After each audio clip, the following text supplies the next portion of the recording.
What's wrong with you?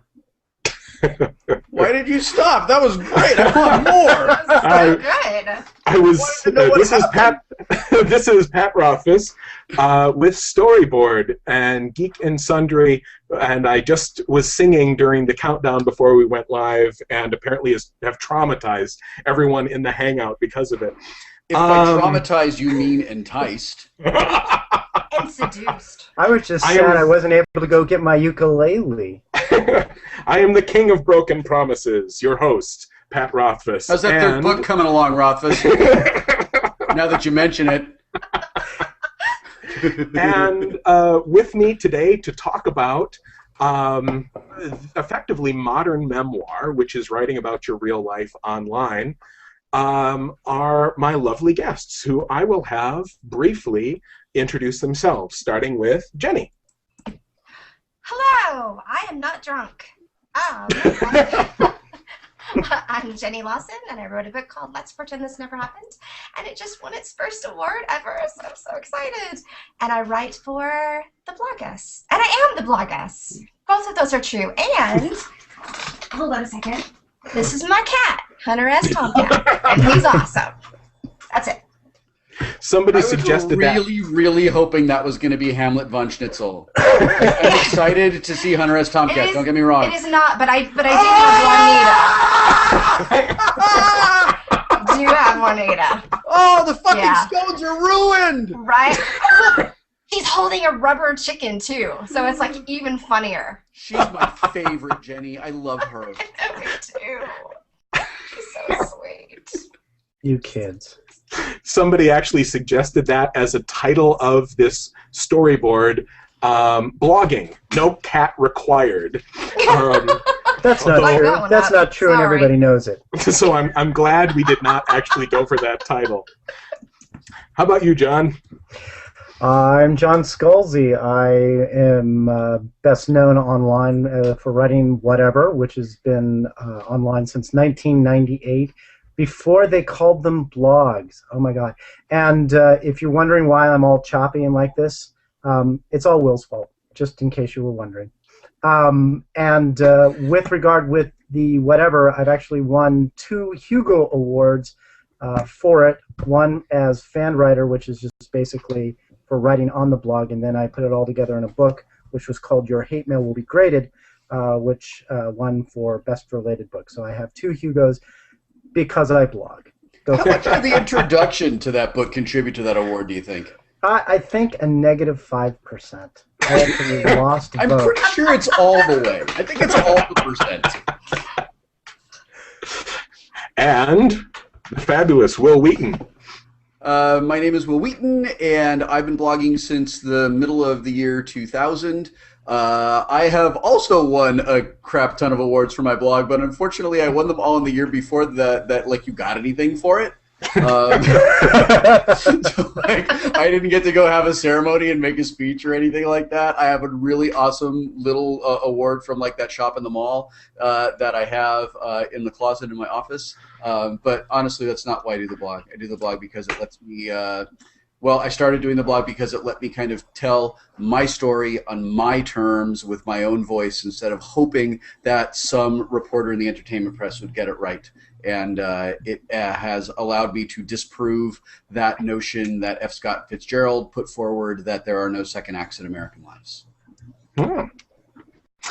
And I'm Patrick Rothfuss, who has never won anything for writing online except a lot of vigorous cussing from everyone who thinks I should stop writing on the blog and work on my book instead. Although... Seriously, Rothfuss, get off this fucking show and write the 3rd book. Really? I like it when you string them out like this. I mean, I want to just keep it going like that, you know. Yes, your despair is tangible and delicious to me. It really is delicious. It's like a hate brownie.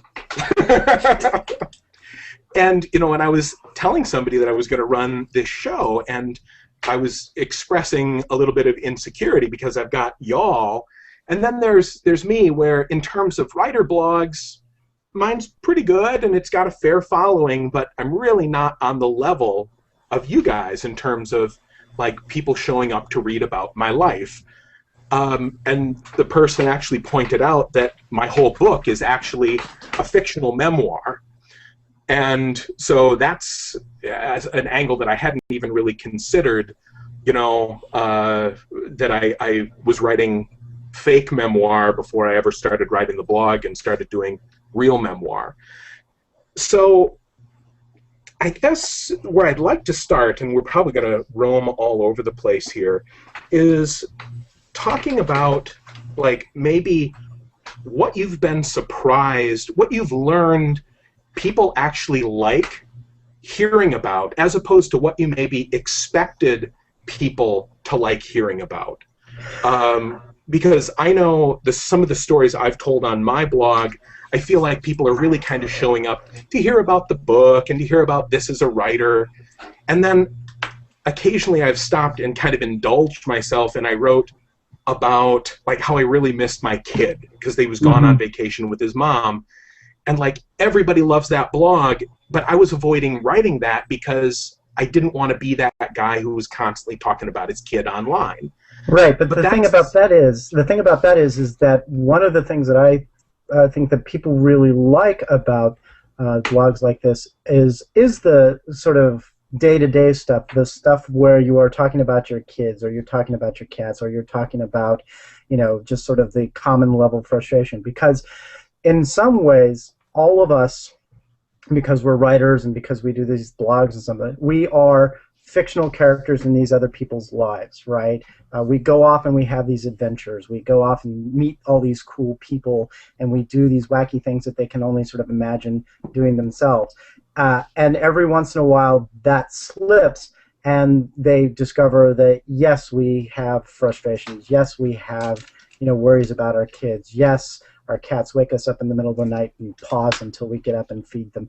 All those sorts of things establish that we're not just wacky fictional characters in their lives, that we are actual real people, and that actually ties us in a lot more completely and sort of builds affection for who we are as these characters in their lives, than if we just were like, today I've gone off and I've done this crazy thing, and tomorrow I'm going to go off and do this crazy thing. It makes us, it reminds them that we are actually like anybody else. We're like normal people.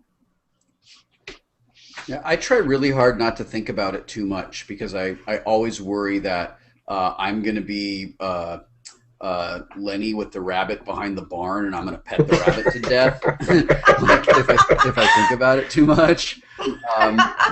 But I have experienced, after doing this for roughly 10 years, that the stories that I tell that really resonate with people are stories that are personal, that are stories about, for me, it's been all about being a stepfather and doing my best to be a good husband, and being an independent artist and a self-published author. And I think that John's actually onto something, where we're not just like characters when someone comes to read our blog. I know that when I go to read somebody's blog, if I'm going to read someone who does memoir, the people that inspire me, the people who I love, I am looking for experiences that I can relate to, because they're just like things that I've done, but also extraordinary things that they do that maybe I'm afraid to do, or that I want to do but can't do. When I read Jenny's blog, I love so much that Jenny and Victor talk to each other like Anne and I talk to each other. Like we are 1,000 taxidermied animals away from being the same couple. And I think that that's one of the things that memoirs really attract, regardless of who is writing it. There's that sense of looking for the familiar, looking for those things that we can connect to from our own lives. Yeah, I think that's true. I would say that possibly, like, of all of ours, mine is, I wouldn't say it was fake, but the least realistic. Everything is real, but I think a lot of people look at my blog and they're like, oh, your blog is about you. And for me, my blog is not about me. My blog is about failure. And if you look back at my posts, like every post is about how I fucked something up badly, and which is okay, like totally okay. Like I'm a lovable failure, but that is to me like my main motif is not like bringing out this is what I did and this is how I feel, but it's more of like picking and choosing those moments where I think I really fucked this up badly, but guess what? Everybody fucks us up in the same way. And I think that's why it really kind of hits, because we're saying these things that everybody thinks on their inside, and they're like, oh my God, I thought I was the only person who feels this urge to drive off a bridge every time I get to a bridge. Like, oh, what? That's just me. Thank God you have no filter, so I can retain mine. Well, and it also goes along with, I was talking to an author, Toby Buckell, and he was talking about how he started writing his blog, when he was trying to get published. And his readership like slowly grew and built up and built up and built up. And he would talk about the rejection, and he would talk about, how the revisions weren't going well, and what he tried and how it didn't work. And then eventually he got published, and people quit reading his blog. And he said, and I think that really goes with what you're saying, Will, where everyone could identify with him as a struggling artist, as a struggling writer, an aspiring author. But then suddenly when he was published, he stopped being one of us, and now he was one of them, and their interest level dropped. It's sort of like when that band that you love seeing in clubs finally achieves the success that you always wanted them to have, and then you complain that they're only playing stadiums. Right. Right. That's exactly it. That's exactly it. Now you mentioned, Jenny, that what I'm curious about is, because we put ourselves out for everyone to see. We write about personal experiences and personal feelings, and the assumption is that we're telling the truth. And I don't think, of course, any of us are just making this shit up, but on the scale of true, from not true to 100%, pure grain alcohol truth, where do you think you really, for these genuine personal posts, where do you think you end up on that scale? And like, if you fudge something, what do you fudge? I would say it's 90% completely true. The things that are fudged are, maybe I'll have 3 conversations with Victor, and then in the end, when I'm writing the post, they all become one conversation. Or maybe I'm writing it and I'm like, this doesn't flow well, so I'm going to give him this line that actually I said, because that's just going to make it flow a little bit better. There are also a lot of things that occasionally I just don't write about because it's nobody's business. So, for instance, I did write about the fact that I had some self-harm issues, and people identified with it, and they were like, tell us more, and I was like, nope, nope, not ready yet. That's still my story, and I'm working on it, and I might not ever go out with it, but yeah.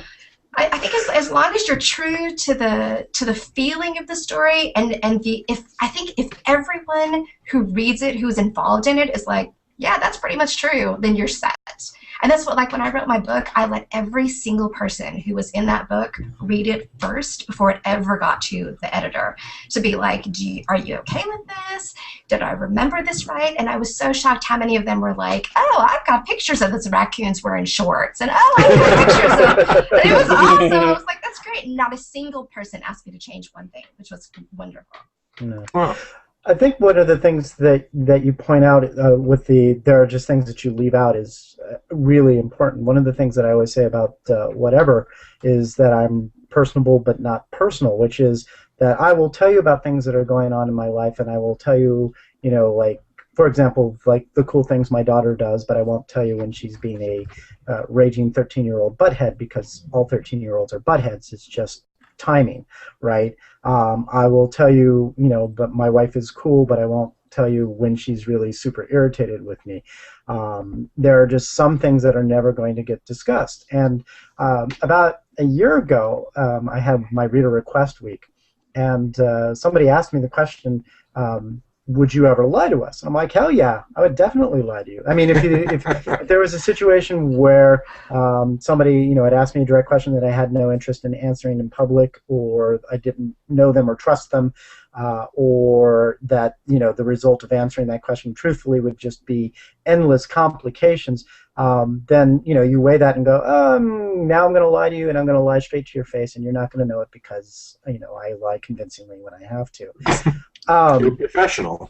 You're a professional liar. I'm a professional liar. I get paid. You're a Hugo Award-winning professional liar. But the point of that is also, I'm very open about that. With people saying that when you come to the whatever, you are getting the face of Scalzi that you're getting is not a lie. It's a truthful version of me, but it is a highly mediated version of me, in which I go just like Jenny does, and I will edit things to make them more amusing, or I will sit around and think about them ahead of time, instead of just saying them, blurting them out and making an ass of myself. And I think that's one of the things that people do forget is that, when you write a blog, you can actually go back and edit before it goes up. You can actually mediate the experience. So the John Scalzi you get on whatever is John Scalzi. He's just John Scalzi tuned for that particular medium. Yeah, we're all writers, and all of us tell different stories. Some of those stories are things we have completely invented, about unicorn Pegasus kittens, and some of the other stories are attempts to dramatize and faithfully recreate experiences that we've had. I know that for myself, a number of years ago, I was not shy at all about really just completely faithfully recreating experiences that I had with people in the entertainment industry. And as I have had more success as an actor than I had just 5 years ago, I feel like I need to ask people for permission and make sure that things are okay with them. And I don't want to quote people in dialogue unless I absolutely have it right, because I do feel a level of responsibility. I don't know how my blog traffic relates to the traffic that you guys get. A couple of days ago, I was really excited that I got about 170,000 page views in a 24-hour period. Yeah, and, that's hefty.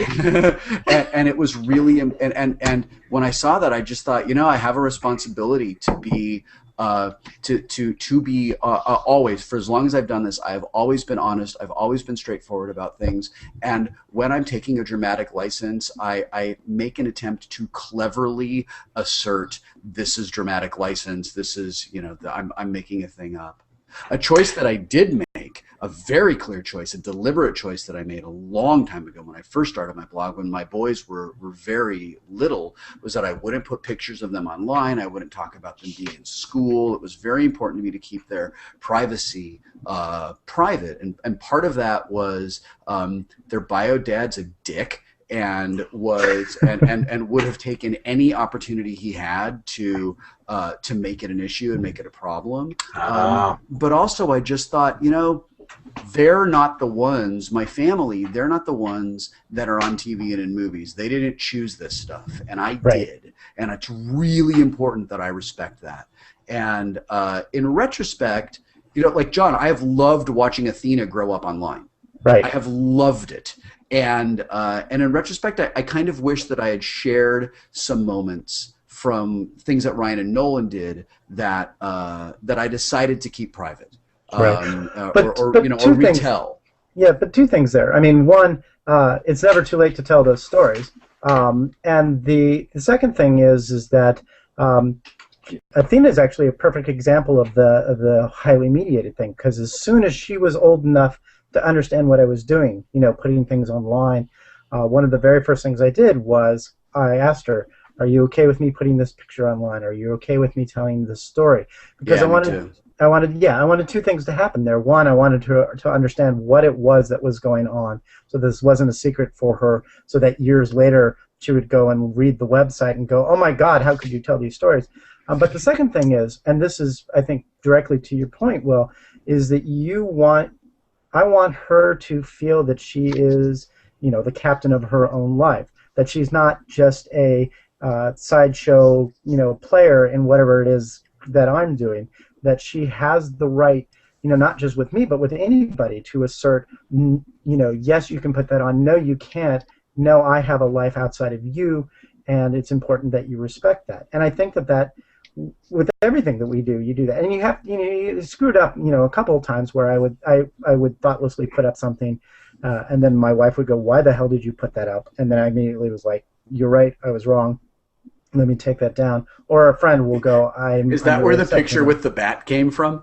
The picture with the bat? No. It was literally I had said something. I quoted something that she said that I didn't even think about it had been a personal thing, and she called me up and she's like, "I can't believe that you put that online." And my immediate response was, "You're right." And I immediately took it down. There was another time with another friend where he was like, we had a conversation and I sort of alluded to it. And in my opinion, there's no way that it could have been traced back to him, but he called up and says, "I can't believe that you did this. I'm, blah." And he was really winding himself up. And I was like, "You're right, I will take it down." And he continued to wind himself up. And I was like, "Listen, we're not having an argument here. I was wrong. I have wronged you. I will take it down and I apologize."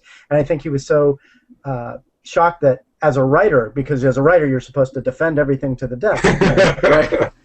That I was just like, "No, you're right. I crossed the line and I'm sorry, and it's down now." And I can't even remember what it is. So, with Haley, she desperately wants to be on the blog, which she's not allowed to read. But she's always like, "Hey, did you blog about me? Did you write about me?" And I hardly ever do, mostly because kids are bastards. And I don't mean mine, because she's awesome, but other kids can be total assholes. And I keep thinking, like, how can this be used against her when she's 12? Yeah. And there's so much. And nowadays there's Twitter and there's Facebook. We didn't have to worry about that crap when we were kids. But nowadays, like, you can pull up any millions of pictures. So now I'm like, okay, well, I posted, like, one picture of her this year, and it's her, like, flipping everybody off. So I'm like, I saw that. Fine. Yeah, I loved that. yeah.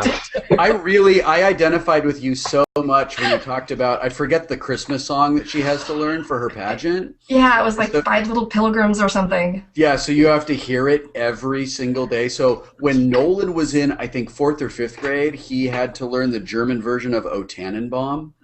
And I wrote about it in my blog because I was the one who was somehow elected in the family to teach, like, to sit there and teach him the song. And I have to tell you, it is impossible to sing that song in German and not want to goose step around the house. That's a thing that I couldn't really put on the blog back then because, it would have made me an unfit parent. But now I can say, Yeah. For me, I was kind of lucky because, when my boy was born, we didn't have a name for him. We'd been talking about his in utero name was Oot, and then he was born, and we were talking about names, and it took us a month to pick a name for him, which was mostly me being a freak. And so when I would talk about him online, I would keep using his that name, and I put up a picture of him and stuff like that. And a lawyer actually contacted me, and he said, if you're going to put pictures of your kid on your blog, maybe you don't want to use his real name. And I thought, boy, I never thought about that. And so ever since, he has stayed Oot on the blog. Right. And so my thought is, I am going to tell some of these stories, and I know that eventually he's going to go back and, like, I wrote about him coming home and saying, "Do you want to see my penis trick?" And he'll read about that, and he'll be like, "Now I want to see the penis trick. Where's the penis trick? This sounds much more interesting." And, like, I know that, like, at some point he will be angry about that, but in some ways it's like if I kept a baby book, I would lose it. Yeah. You know, but if these are letters to the future, because who knows what's going to happen to me, you know, or my memory. I won't remember these things then like I do now. And I do, you know, I didn't take a video of the penis trick and put it online. Yes, but that would have been bad. I told a little story about it. And, you know, if he doesn't want to be an internet celebrity when he grows up, all he has to do is, like, use his real name and maybe, you know, shy away a little bit from the Rothfuss, and nobody will ever know. But my question is, like, at what age do I let him start making those decisions? Because how you feel about it when you're 7 is going to be different than how you feel about it when you're 13 and how you feel about it when you're 19. And I know there's no good answer to that, but yeah. When my kids became really self-aware, and they just weren't. There's a point where kids kind of stop being like slugs, you know, and they're sort of like fully functioning human beings, and there's a point where I think it's really important to respect their autonomy, and that was when I started asking my kids, is it okay if I write about this? Is it okay if I tell this story? If there was ever anything that I thought came a little too close to being too personal, I would ask Anne, my wife, to read it before I would publish it. And yeah. I have always erred on the side of being more private than not private. And now my son Ryan has a Twitter account, and thousands of people follow him, and he's really funny. And I mean, he's 23, but there are times where I text him and I'm like, dude, don't tell the internet where you're going. Don't tell the internet where you are, because that could be weird. I've left the house. And take my stuff. If you guys read, it's the second to last Penny Arcade strip, where you know, he's talking to his little boy. He's like, okay, now you're going online. Here's some things you have to know. And, like, I just cried because... That got a lot of us in the feels, that strip. Oh, man, right in my feels. And, of course, like, I weep at anything these days. You know, having that kid flipped some sort of chemical switch in my head. And I weep at the drop of a hat. Yeah. Okay, so to move away from kids, although I could do this all day. What happens when you get a bunch of parents who are writers together? Yep. We could do a whole session just, you know, stories about our kids. How about it? Now, this is related to what we just talked about. What don't you put up? And actually, one of the things that I really respect about you, John, and Will, you made posts when the election was coming up, and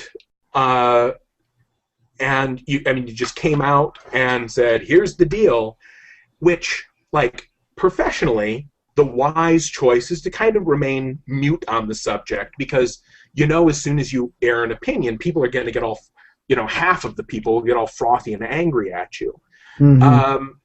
Now, is there anything that you really don't want to talk about, or is there anything? Because me personally, I feel like I have almost a moral obligation to talk about politics, and you know, otherwise, you know, being quiet kind of implies a lot of things that simply aren't true about me.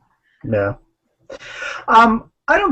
I don't know that I agree with that. I mean, I think the thing is that you make decisions about the things that you're comfortable talking about, and you talk about them. There are a lot of writers who don't want to talk about their personal politics simply because either they're afraid that they're going to piss somebody off, or they don't want to get into the argument, or personally speaking, there have been times where I've been wanting, I'll write something, but then I'll hold back like for a day, because I'm like, my schedule is too busy today and tomorrow to moderate this thread on my website, because it's going to be 600 comments long, and I'm going to have to mallet the crap out of somebody, right?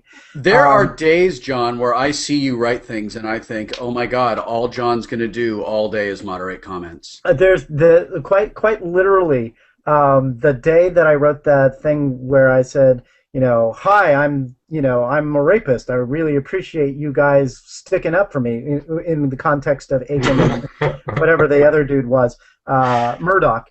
I literally was like, I knew I was going to write that 3 days ahead, but I had a deadline. So I literally just delayed it until I was like, I finished this. I have nothing to do for the next 2 days except sit on this thread and answer business emails and shit, right? And because of that, that's when I was able to do it. But it's a lot of responsibility if you open your mouth, and you got to own it, and you've got to deal with what comes out of it. And I think it's a perfectly valid decision to go, you know what, I'm just not going to deal with this shit today or ever.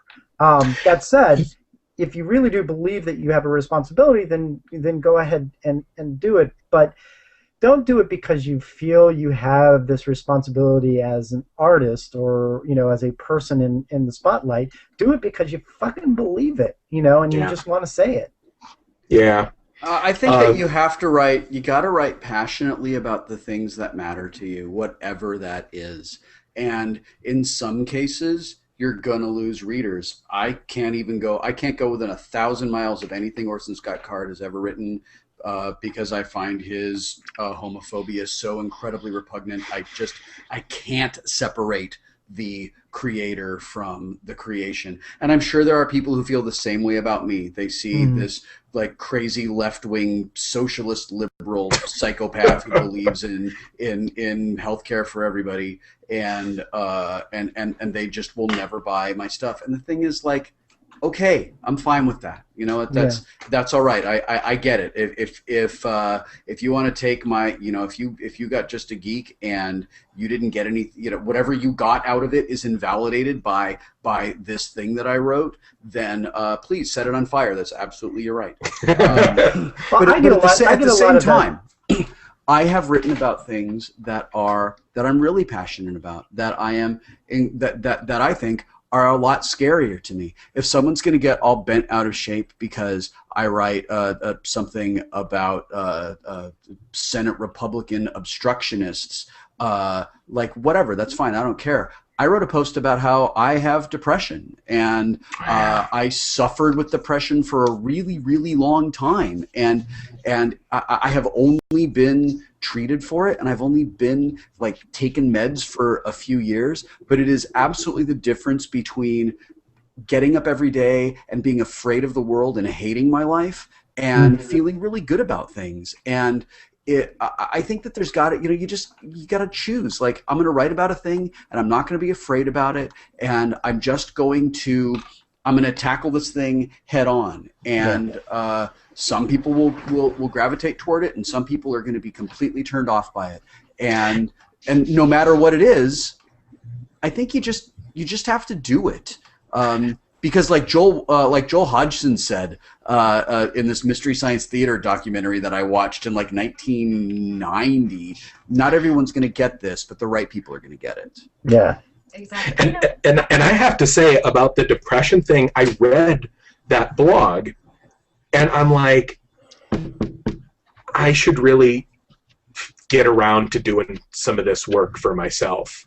Because like you kind of described it, and I'm like, yeah, God, that's pretty much where I am. Maybe this is not just me being a little stressed and in a bad mood.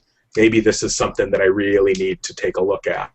Yeah. And look, and I wrote this, Jenny. I wrote it because of the post that you wrote, and I read your post, and like it validated choices I made years ago, and really made me feel like, yeah, this is a thing that I need to talk about, because you made me feel like this thing that I have that's broken in my brain, that's not my fault, is something that I'm not the only person in the world who deals with. And I thought, there are 2 million people who follow me on Twitter, and there's close to that number who read my blog every month. And if I could just reach a few people who feel the same way, who suffer the same way, who are suffering without a good reason, then I'm going to go ahead and I'm going to take the chance of feeling a little awkward and weird about talking about this. the other thing about it is that you, with respect to the whole thing of, some people are, no matter what you write, there's always going to be someone who's like, you shouldn't have written about that, and I will never, read you again. The thing about it is that that's one of the things that you just have to get used to as a writer anyway. I mean, one of the things I do on my website, every time a book comes out, I wait about 3 months and then I put up my 1-star reviews. And the reason I do that, yeah, that's great. I love that you do that. Yeah, and the whole point of doing it is simply to recognize the fact that no matter what you write, even if it's, I've got some of the best reviews in my life for red shirts, but I've also got some of the worst reviews. And the whole point of it is that no matter what you write, there's always going to be someone who's going to love it. There's always going to be someone who's going to hate it. My point about it, and I think this goes to Will's point, and I think also, Jenny, you've kind of had this happen as well, where people just kind of come in and say, it's a shame that you did that because now I will never read.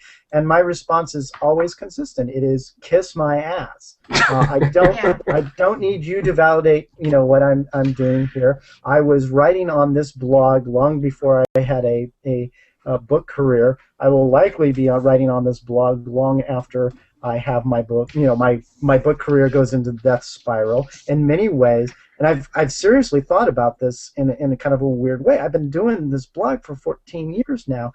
In a very real sense, it's my life's work. And so, years from now when I'm dead, and my great-great-great-grandchildren want to figure out who is this crazy guy, they're not necessarily going to go read the novels. They're going to come and read the website. And to that respect, I'm not going to worry about the dude who sits there because you wrote this, I will never buy another one of your books. It's like, fine, I've got 10 other people who will buy my book to replace you. Kiss my ass. I'm going to go do what I'm going to do anyway.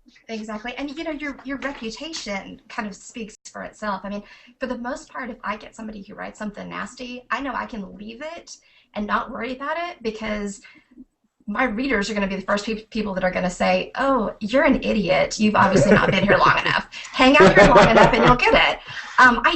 One thing I did want to say, though, about, being honest and truthful about, these things and what you do write and what you don't write. And I'm very open about the fact that I do have, depression and anxiety and all of that. And I accidentally became a spokesperson for that and, got nominated to speak and I was like, I don't want to do that. That's not me. I totally don't do that.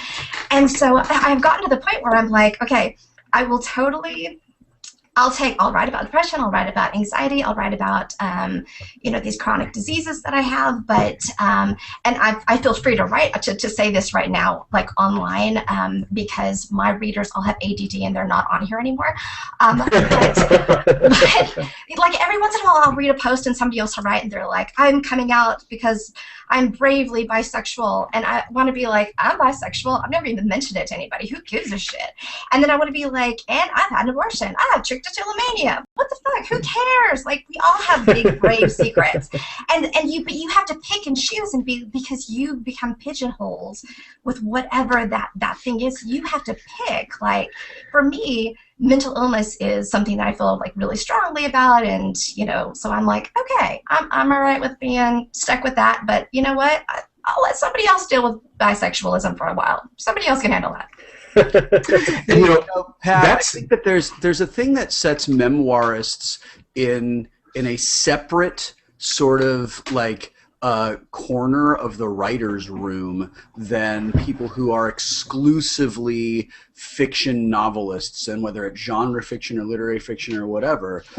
What a memoirist is doing is sharing stories and sharing experiences in a way that allows the reader to make a connection and think, oh, right, I saw that in my life. I experienced that in my life. And I've had that challenge in my life. I told you when we were at Gen Con, the thing that I love so much about the Kingkiller Chronicles is seeing the juxtaposition of this kid who is so amazing and is going to be just such an incredible person fuck up over and over and over again. Because there are times where I look at my life now and I'm 40 and I'm proud of it, and I think that on balance I've done more things that I'm proud of than things that are lame, but I still every now and then come across something and I'm like, my God, 17-year-old me was a gigantic fuck up.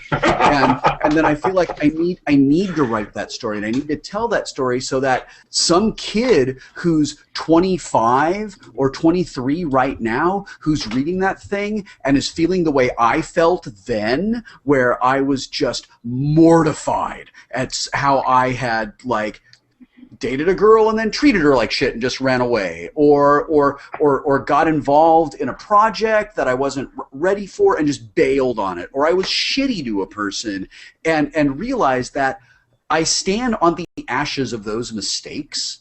And like the person I am today and the father I am to my kids and the husband I am to my wife exists because of that screw up in my late teens and early 20s. And as a memoir writer, one of the things that is kind of always in my head is tell these stories about things that I did, the stuff I'm proud of and the things that I'm not proud of, and relate them to kind of like what's going on now. And maybe someone picks it up and reads it the way I read a David Sedaris book or a Gene Shepherd book or a Henry Rollins book when I was in my 20s and just think, okay, good, I'm not the only one who's ever felt this way. And I can get through this. Yeah, I think you make a very cogent point there with regard to the whole who are you writing for, who are you addressing.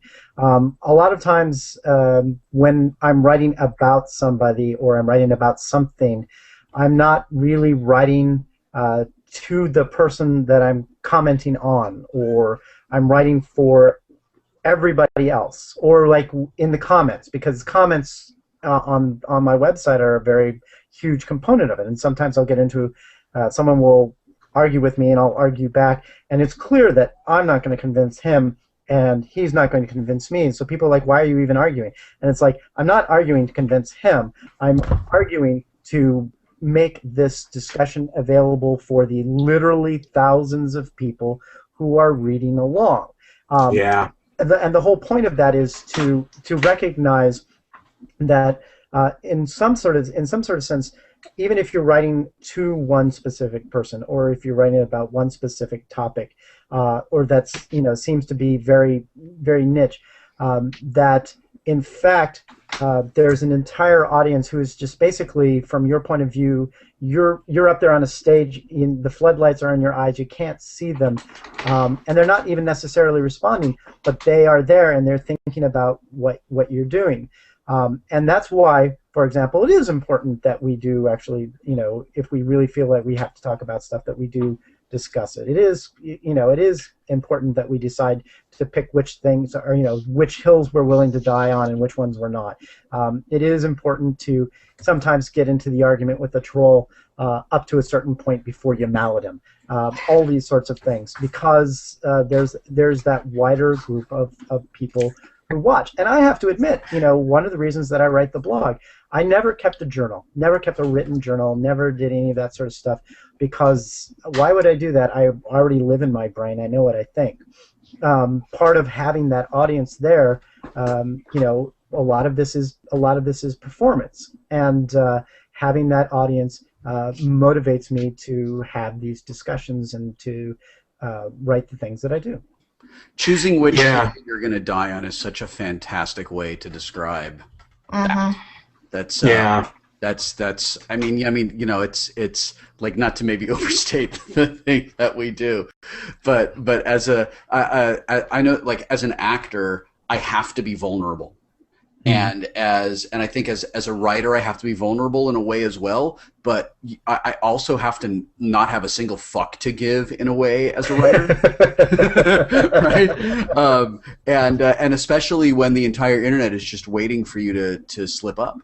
Yeah. And making a choice, and especially when you are willing to not shy away from something that's just gonna. It's not a safe subject. That's a great way to put it. Well, and I think of it as hopefully giving someone the gift of experience without the burden of experience. Because, you know, in a perfect world, this is what, you know, ideally I want to give to my little boy, to say, here is something that I did, and it was such a train wreck. Please learn from my experience so you don't have to live through this yourself. I've paid these dues for both of us. You can go and make Pat, your own guess mistake. what?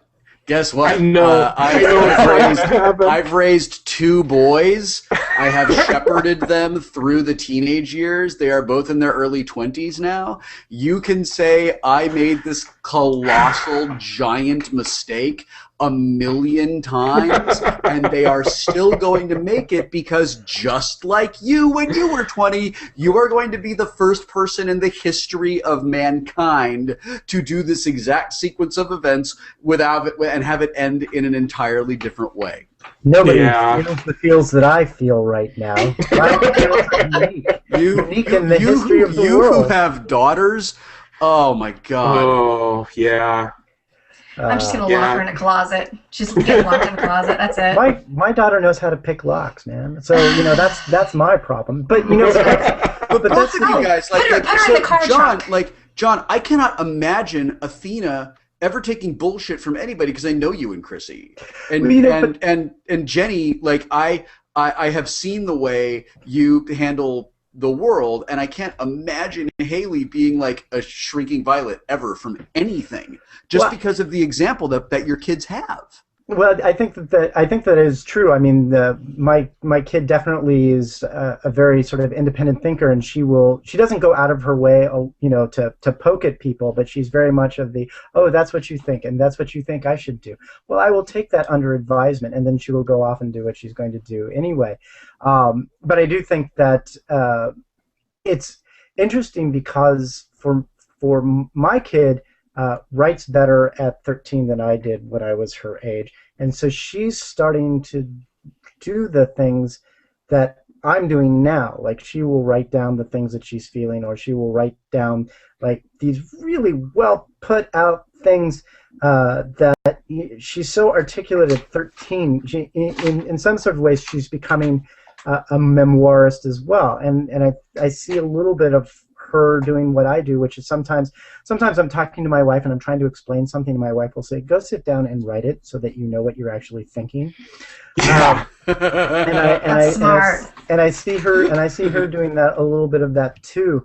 And I totally get what you're saying, Pat, that you want to go, no, learn from me. But part of it is, you know, part of what it is like, I say to her, you can ask me anything, I will tell you anything, so that when you go and do whatever damn fool thing you do, you'll at least know you won't fall into the same pothole that I fell into. You'll fall into a whole new pothole, and then that will be cool. Yeah. We've wandered through a lot of the stuff that I wanted to talk about, which is great. I knew that this group wouldn't need much prompting. We've got a few questions over here. And here's kind of a great one. Does anyone miss the days when their fan bases were a bit smaller, and it says, and maybe a bit more interactive?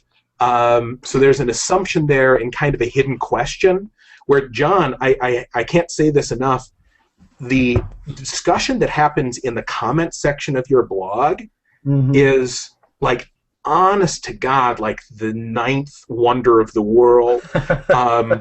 Because it's I like saw you make well in 1991.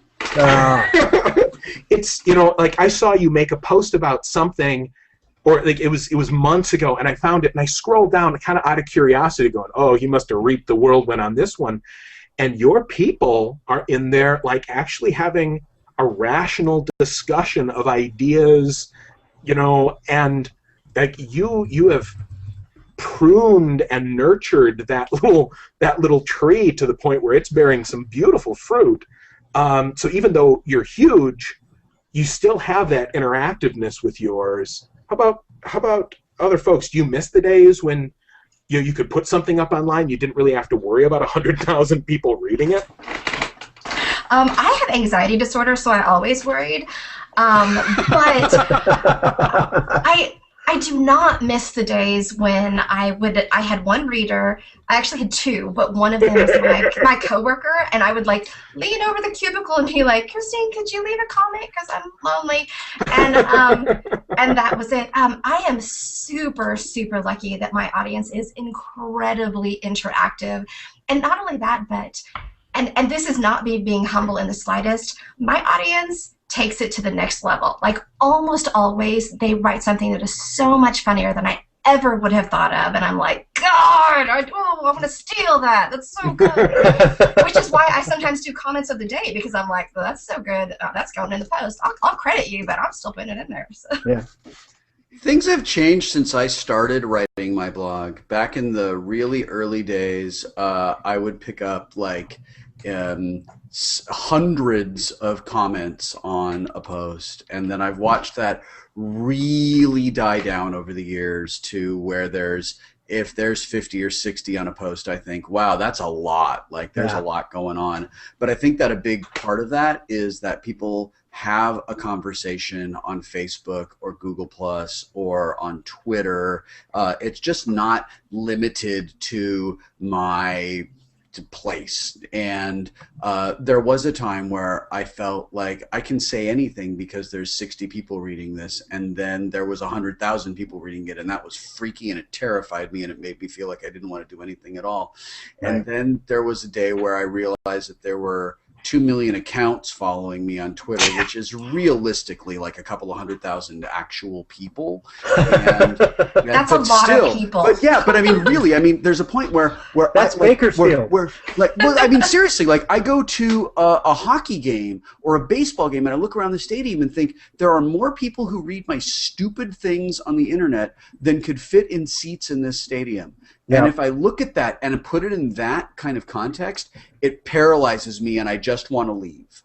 And I don't ever. I have exactly the opposite thing. I like to look at my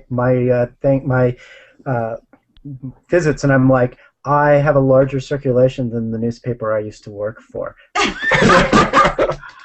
But that's right. But John, that's because you're like a writer first. John Rogers was talking about being a showrunner. And for people who are watching this who don't know, John Rogers is one of my best friends. He's the co-creator of Leverage. He runs that show. He and Mark Waid started Thrillbent. He wrote Blue Beetle. He writes the D&D comic. He's an incredibly talented, creative person.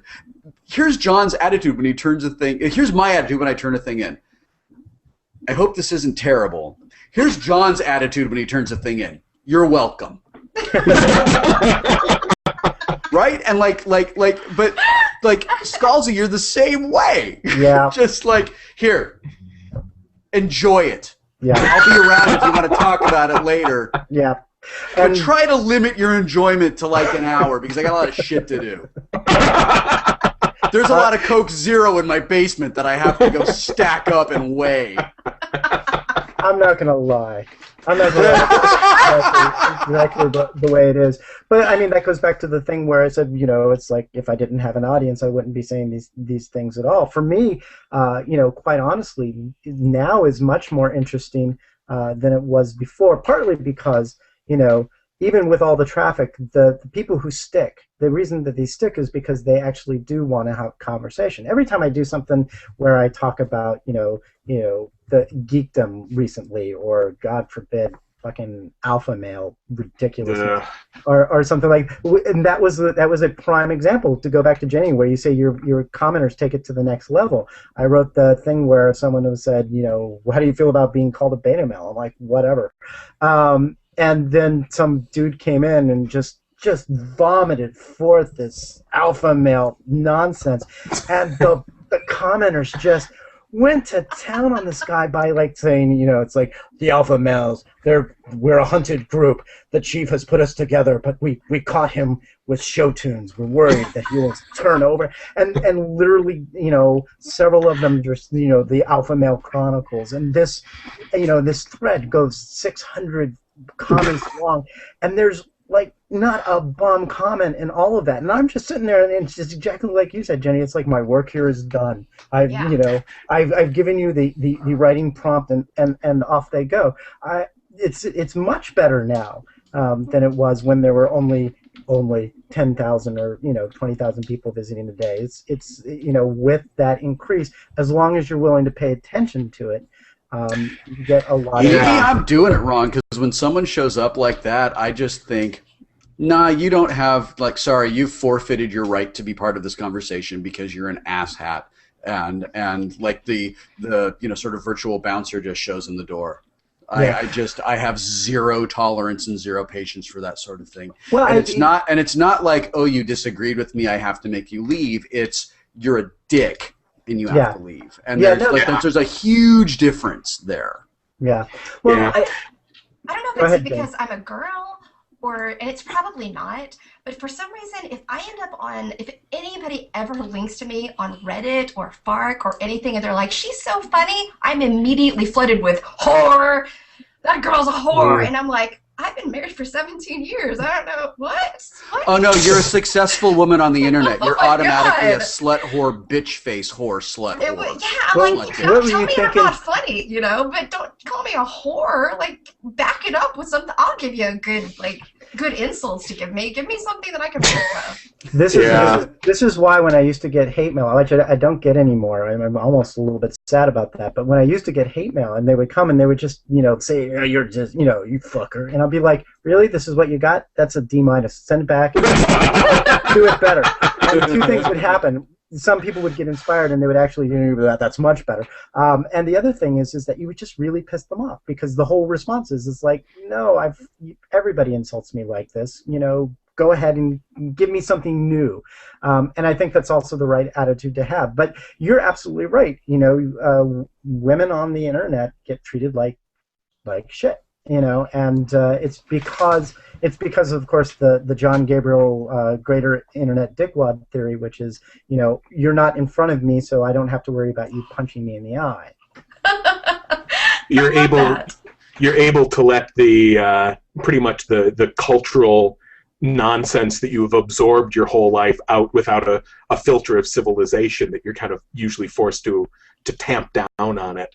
Exactly. And I have shared this before, that when I have somebody who is a legit troll, like, people can say, you're not funny, or I disagree with you, or whatever, I'm going to leave that. But if there's somebody who's legitimately coming back over and over again and saying things that are so completely just not true and totally trying to, throw off the conversation, I'll change their comment, and I'll change it to, like, you should be forcibly sterilized, to I love you so much and I want to be more like you. And they'll come back because they want to see what you're saying, and they'll be like, I never fucking said that, and I'll change it to, like, I wish I could wear your skin. I want to lick you. And you do it seriously. You do it 3 times, they never come back. Yeah. That is awesome. That is awesome. And, in terms of massaging the community so they become kind of self-maintaining, at one point it was even on Facebook, right? Not even on the blog, where the people that I had built up on Facebook, somebody came on and said, you're going to be in Detroit, but I live 30 minutes away. Can you come to this small town instead? And then somebody came in right underneath it and said, yeah, and can you come to my house and do my dishes while you're there? And then somebody else said, yeah, and that'd be great. And we have some laundry too. And I'm like, oh, thank you guys. Because now I don't have to do it. Right. It's like, I would have felt like kind of a dick to say that, but if you do it, then it's really funny, and I don't have to. Yeah. My favorite thing about Twitter is that, so I'm an improviser, and I performed with Los Angeles Theater Sports and Acme Comedy Theater for years and years and years. And the #1 rule of improv is you say yes and to a thing someone does. Someone makes an offer, you say yes and you make it bigger or worse or more outrageous or whatever. And one of my favorite things about Twitter is when we just kind of hit a vein of stupid and just go bananas with it. And it just, there's this sense of so to get all the way back to the original question, do you miss a smaller community? I think one of the assumptions behind that is if you have a smaller community, then your connections are maybe more meaningful. Then your communication is maybe more intimate. But I think that one of the things we all do online is we just kind of look for people who are similar to us. It's a thing that we do in life. It's just on the internet we can cast a significantly wider, easier net. And one of the things that I absolutely love about Twitter is when I do something stupid and there's maybe 1% of the people who follow me on Twitter get what I'm doing and they do it back, and then it goes out and it ripples, and it's fun and it's stupid and it's incredibly amusing. And I don't know, like a week ago, Joel Watson and Rob Denblecker and I did the entirety of Bohemian Rhapsody, but we were talking about ordering a pizza, and it was just stupid, and it was by accident, and it was this game, right? The game was, how do I say these words that rhyme with the words from the song but are about something completely different? And it was so fun and so stupid and so funny. And it's the kind of thing that would have happened with people I didn't know 8 or 9 years ago when we were starting things on my blog. Yeah. And I think that the assumption behind that question is, I think what that person is asking is, do you miss a time where things were a little bit more intimate? And I would suggest that intimacy can still be found. It's just it's a different kind of intimacy. It exists in a different continuum than it did a decade ago. Yeah, it's a completely different dynamic now. Yeah. Yeah. Maybe one more question, and then we'll kind of wrap it after about an hour here. I just found one here. How did you learn to not give a damn? And which is actually probably, it's a great question to end on. In terms of writing in general. And actually, before we jump into that one, I'm going to do something that I rarely do, but I'm going to jump in with a commercial plug for the charity that I run every year. Is called World Builders. We raise money for Heifer International. And if you are an aspiring writer, right now, we've got about 12 different authors, editors, and agents who have offered up their professional services to read and critique your unpublished manuscripts. You can go, you can Google up World Builders, you can find all the information on my blog, and if you have something that you would like to get a professional opinion on, you can go and bid on these auctions. All the money goes to a good cause, and I'm one of the folks that has thrown up a read and critique. So if you win the auction, I will read your manuscript, red pen it up, and then we'll talk about what you might want to do to fix it up and make it a little more marketable. And I'm just going to leave it there. Again, it's called World Builders, and we raise money for Heifer International. If I can just add a thing to that really quickly, yeah. I also, Heifer International is unbelievable. I can count the number of charities that I support on one hand, and that's actually one of them. Oh, cool! And I've been doing a lot of auctions for my local humane society because I love my pets so much, and they've like brought a lot of joy into my life. My next one will be for Heifer. I'm making a note right now so that I don't forget to. Well, you know what I'll say, as since this has just come up that you love them, I would love to maybe get a copy of Just a Geek from you signed. We could throw into the lottery. Because sure. I'll give you a lot. I'll give you all of my books, including the out of print, extraordinarily hard to get Subterranean edition of The Happiest Days of Our Lives, which is excellent. Both volumes of the Star Trek manga that I wrote from Tokyo Pop, which is a publisher that doesn't exist anymore. Wow. Awesome. Thank you so much, and that gives me a sure. chance to talk about the fact that a lot of authors, a lot of publishers have actually donated books to the cause. The deal is you donate directly to Heifer on our team page, and you're automatically entered into a lottery to win, like literally, we have $50,000-$60,000 worth of books, a lot of them rare or signed by the authors who are awesome, like Will, and are making them available to us. And all the money goes to a great cause. And as we reach different step goals, different cool things happen with various people. You can get all the details. Thank you so much, Will. I love it when I will see you this weekend. I'll bring you the books this weekend. That's awesome. I love it when I find out other people like Heifer International, because it's like, oh, good, Dude, we have a best friend. I bought an ox last week for my entire audience. There was like this receipt, ox, and I was like, It's why so would you want great. anti-ox? It's awesome. They're fabulous. It is well, you know, awesome, and their rating on Charity Navigator is extraordinarily high, and yeah, I mean, like I could go on and on and on, but listen, people, if you're watching it and you don't know what it is, just Google it, and you'll be like, that's an awesome thing that I need to do. Yeah. And actually here we did this last time and it worked out pretty well. Up here we can have a link to a video where I read the book Beatrice's Goat to my little boy, which is the book that when I read it I cry because it describes the whole Heifer International shtick about a little girl whose family gets a goat and it changes their life. So we'll patch that in. You won't see it now if you're watching it live, but when we put this on YouTube, there'll be a little link there. If you're a fan, Jenny... In the feels that I can't even watch. Oh, I did. We had to tape it. I'm one of those dads who's a crier, too. So man. We had to tape it 3 times because I get to the point where, you know, the money coming in from them selling the milk from this goat makes, you know, she gets the money, and so Beatrice gets to go to school, and she's always wanted to go to school.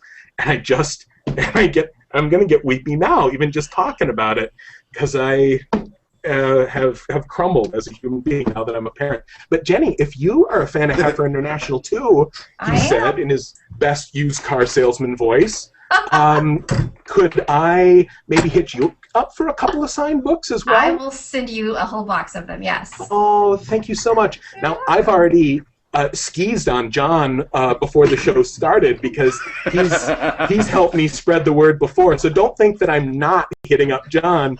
It's just that he's Patrick, I am disgusted that you have stopped our conversation to make this plug for a humanitarian organization that does nothing but help other people. You are the worst person ever. Patrick Rothfuss, just for that, I'm going to give you more books. Worse than Hitler. Literally worse than Hitler. What a bad man you are. It's the beard. We are awesome, and now I love you all officially 3 times as much as I did before. So much that it is possibly illegal. Oh, you've been waiting to do that all. It's how you made me feel, Pat. It's how you made me It's feel. all the feels. It's all the feels. We should answer this question. We'll close off it is with actually from. Fun fact: this question is actually from, as it turns out, is from my friend Will Heinmarch, who is an amazing writer and is plagued by the same type of self-doubt that we are all plagued by all the time. And is one of those guys, when I read his stuff, I'm like, why do you ever doubt yourself ever? You are amazing. But I think that's kind of, I don't think that's a bug when you're a writer. I think it's a feature, right? Mm-hmm. Yeah, no, it's good to have that filter that goes, wait a minute, is this actually good? If you're sitting there and when I was younger, like in my early 20s, and Will, you know, you're talking about the whole idea of like when you were younger, it's like, wow, I can't believe I was such an asshole. For me, it was when I was in my early 20s, I believed that everything I wrote was gold, right? That everything was brilliant. And why wouldn't I? I was 22. I was the youngest full-time movie critic in the United States. I had a syndicated newspaper column when I was 24. Obviously, I was brilliant, right? And then I went and became an editor, and I had to actually help other people with their writing. And in the process, I went back and looked at all my work, and it was, it was terrible. So I only became a better writer when that previously unused filter of, wait a minute, it's possible that I suck, finally kicked in. So I think that is actually a really important thing for people to have. The one thing that I would say to people is how to get over the whether or not people care. I don't think you have to worry. You get over whether or not people care. I think what you do is you get over the idea that everybody has to love what you do or at least like it. And Yeah. I got over it two ways. One, I was a critic for years and years and years, professional critic, and just by nature of that, job, I've understood what it was like to be the person to deliver that sort of criticism. So when it came time to get that sort of criticism, my brain was like, well, that's fair. Now, not everybody's going to be able to do that. So the other thing that I basically remind people to do is think of who is your favorite creative person. Like for me, for example, John Lennon, one of my favorite creative people, wrote some amazing, amazing songs. And yet there are entire albums of his that I literally find unlistenable. It doesn't matter how much of a genius he is. He wrote some crap. Every artist who you love, there's almost certainly something that they've written or performed or done where you're just like, yeah, I'm going to pretend that didn't even happen, right? If the people Jenny wrote a whole book with that title. if the people you love, if the people who are your icons, who have meant so much to you as a creative person, as a person, and as just someone you're such a huge fan of, if you recognize that even they have done things that have just been full of complete and utter fail, then it makes you feel better because you recognize that if they can fail at that high level of iconic awesomeness, then the fact that you fail is from time to time is going to be actually perfectly fine. Yeah. Anybody else? Really well said, yeah. I have on the wall of my office, and I can't really turn the computer toward it because I don't think you'll be able to see it, but I have printed out the Cult of Done manifesto, and it says, pretending you know what you're doing is almost the same as knowing what you're doing. You know what you're doing, even if you don't, and do it. Here's what it says on my arm right now. Pretend you're good at it, which is exactly the same thing. It's exactly I have to write thing, that down before I come out because I'm like, oh, what am I doing? I don't belong here with these people. These people are like awesome, and I'm some stupid girl. Like, oh, I should pretend I'm good at it. Jenny, you're awesome. You're awesome. I think you're awesome. But I think, you know what, I think that the answer to Will's question is that you just pretend.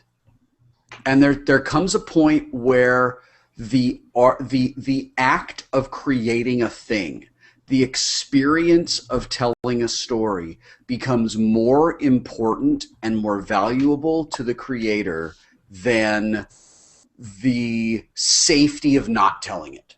That the fear of being Carrie at the prom, which is something that is always there for all of us every single time I open up anything I am working on. When I go to edit an episode of Tabletop, I'm Carrie at the prom every single time, and I just fear they're all going to laugh at you. They're all going to laugh at you, and it's a fear I have every single time. I have it every time I set foot on the stage at Big Bang Theory. I have it every time I'm going to write in my blog, no matter what I am doing. It is a persistent voice, and the thing is, okay, Carrie's mom, yeah, you know what? They might laugh at me, but so fucking what? The experience of creating this is so much fun and so satisfying that I'm willing to take the risk. And being willing to take the risk means, yeah, I really don't have a fuck to give about someone who's going to give me a hard time for a story that I told or a thing that I did. Because not giving a fuck about that is the price of admission to telling the story. On your deathbed, no one ever says, well, at least they didn't laugh at me. Yeah. Oh boy, I wish I had made every person I never met on the internet happy. Nobody says that. Nobody says that, and you just learn. It comes with time and experience. You learn to separate. Okay, this is a legitimate, meaningful. Here's how you're better criticism from. I'm eating Cheetos and my dick is orange, and I have an opinion about a thing you did.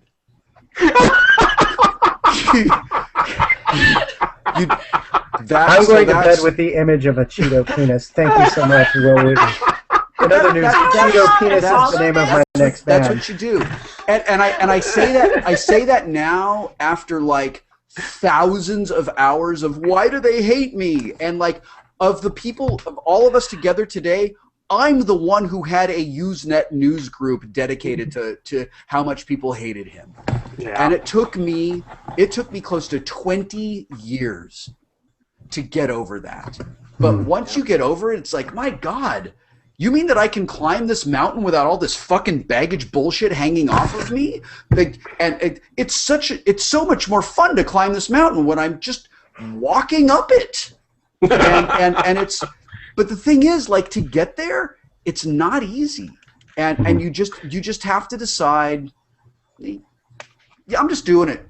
Fuck you if you have a problem with it. Yeah. And do you think it's fair? I think we can probably all agree that depending on the day or depending on the mood, no matter how much we've trained up our not give a damnedness, sometimes you see the odd Facebook comment or the 1-star review, and it shits on your whole day. Yeah, here's 40,000 people who tell you how amazing you are. All right, here's one guy who's like, you're a shit pile and I hate you. Oh my God, he knows. Oh God, that guy knows. He knows the truth. Oh, I'm terrible. I hate myself. Oh, how did he see through my cleverly crafted facade? It's the worst thing ever. You know what you do then? You get off the internet, you pet your cat, you kiss your wife or husband, and then shoot some zombies on Left 4 Dead 2, and you just kind of get over it. And eventually you begin to realize that petting your cat is a much more satisfying thing than sitting there stewing on what that one person said. And B, sooner or later you got to get on with your life anyway and do the writing and do whatever else it is that you need to be doing with your life. So yeah, there's always going to be a day where you're low energy or someone's just going to get you, in a way that you haven't been gotten before. And again, it's kind of the price of playing this particular game. But at the end of the day, you still do have the work. You still do have the people who love you and care about you, and you still have the ability to get back on your website and talk about the things that are important to you or things that are going on in your life. And when you do that, all the other bullshit, it kind of just fades away because, once again, it's about the writing and it's about the work. Yeah. Yeah, I would agree, except that I have severe self-doubt, which is so much worse than what anybody could ever say about me. So I already am thinking like, oh, I'm a terrible person. There are a couple things that have helped for me. One is a song called Die Vampire Die, and I suggest you listen to it because it's awesome. The second is a song for Phil Dost that is Tim Minchin singing a song to a critic who had written some terrible critique, and it's this really happy song about how he wishes that he could make his this guy's children eat his own face meat, and it's so awesome. But the thing that actually was the most helpful to me was I got one of the very first reviews I ever got on my book was Publishers Weekly, and it was not a good review. And like the first half, I was like, yeah, I could see it. It was like, oh, she's got a potty mouth or whatever. But then the middle part was like, and her terrible childhood only got worse with her terrible marriage. And I was like, what? They didn't even read this. and it hurt my feelings. And I called my agent, and she was like, don't read that shit. Never read it. But what was funny is, so then like months and months later, Publishers Weekly is going to hate me. Months and months later, Publishers Weekly does another review, and they review my audiobook, which is the exact same fucking book, except read by me. And they're like, brilliant! Tour de force! And I'm like, it's the same fucking book! You guys totally tore it apart! What? No! And finally somebody said, okay, people get paid like $20 to write those Publishers Weekly things. Like, they're not the same people. Nobody gives a shit. It's just one person. Like, just let it go. And it was so true. When Just a Geek came out, it was really important to me that it was not marketed as like a Star Trek memoir, but the publisher really wanted it to be that way because someone at the publisher believed very strongly that quote Star Trek books sell. And that's mostly because they had looked at like the pocket books, the fiction paperback things. And I kept saying, look, like let's market this as something different. Let's just tell, like, it's not a story. It's a story it's about a journey, and it's about like trying to sort of come to terms with life in your late 20s, when it's been something all along. And Entertainment Weekly asked for a review, asked for review copies. So we gave them review copies because Entertainment Weekly is a big outlet, and Entertainment Weekly asked for an interview, so I gave them an interview. And Entertainment Weekly basically asked for a lot of my time. And I gave it to them, and then the review that they ran, which they told us was going to be a one-page thing, ended up being about 65 words in a side column where they made me their whiner of the week. And they said, Just a Geek is however many pages the book is of me endlessly lamenting that I used to be an actor when I was a kid. And I went through my files. So I have the entire manuscript on my computer. So I just find used to be an actor, and I say it twice.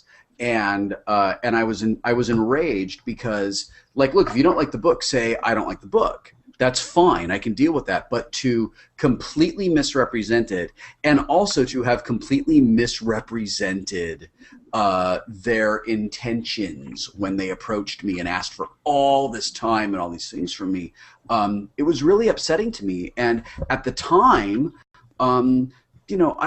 I really was struggling, and I wasn't a guy that was on TV, and I wasn't a person that people paid a lot of attention to, and Entertainment Weekly could take a bunch of really cheap shots at me and completely get away with it, and they could take cheap shots at me that they wouldn't ever take at someone who could sort of like defend themselves, right?